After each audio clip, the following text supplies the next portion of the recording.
അമ്മ കുടുംബശ്രീന്ന് കണ്ടപ്പോ പറഞ്ഞിരുന്നു മോളെ കോഴ്സൊക്കെ കഴിഞ്ഞല്ലേ. എങ്ങട്ടാണ്? ചേച്ചി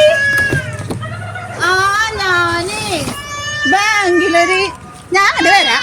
ബാങ്കിലില്ലേ ഒരു താൽക്കാലിക ജീവനക്കാരെ ഒഴിവുണ്ട് എന്ന് പറഞ്ഞിട്ടുണ്ടായി. അപ്പൊ അമ്മ പറഞ്ഞ് പോയി നോക്കുക പറഞ്ഞിട്ട് ഉന്തി തള്ളി വിടണ തന്നെ. അതൊക്കെ ആരെങ്കിലും റെക്കമെൻഡ് ചെയ്യാണ്ടായിരുന്നു ഇങ്ങ് നടന്നേനെ. എടി അജിത് പണിയാട് കഴിഞ്ഞാ? ചേച്ചി ഇല്ല, മീൻ കൊണ്ടുവന്ന് വെച്ചിട്ടുണ്ട്, അത് ഉണ്ടാക്കിയാണ്ട്.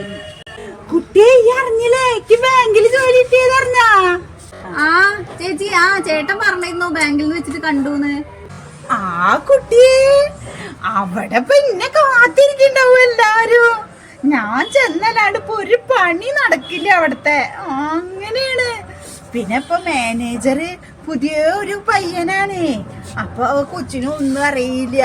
അപ്പൊ ഈ ലോണിനൊക്കെ വന്നിട്ടുണ്ടെങ്കിൽ ചേച്ചി സുചേച്ചി അവരെ പറ്റി അറിയോ എന്നൊക്കെ എന്നോടാണ് അന്വേഷിച്ചത്. എന്നോട് ചോദിക്കാണ്ട് ആ കുട്ടി ഒരു ലോണ് പോലും പാസ്സാക്കി കൊടുക്കൂല. അങ്ങനെയാണ്. പിന്നെ കേഷ്യർ മോൻ അത് പറയണ്ട മോളെ. ആ കൊച്ചറിയാം വലിയ വലിയ സംഖ്യകളൊക്കെ വരുമ്പോഴേ ചേച്ചി എണ്ണീട്ടുണ്ടെങ്കിൽ മിഷീൻ എണ്ണിനെ കാട്ടി കറക്റ്റ് ആവും, സ്പീഡ് വേണമെന്ന് പറഞ്ഞിട്ട് എൻ്റെ അടുത്ത് കൊണ്ടുവന്നു തരും.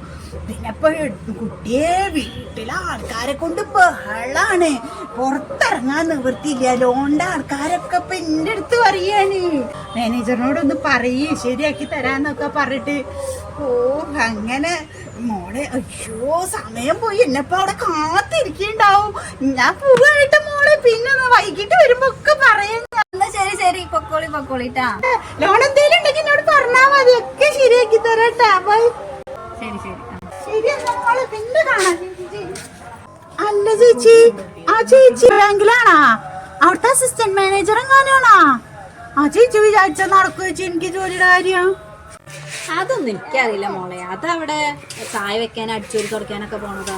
അതിനോടൊക്കെ പറഞ്ഞ ജോലി കിട്ടുമെന്ന് എനിക്കറിയില്ലേ. ചേച്ചിയുടെ വർത്താനം കിട്ടാവുന്നല്ലോ തോന്നുക.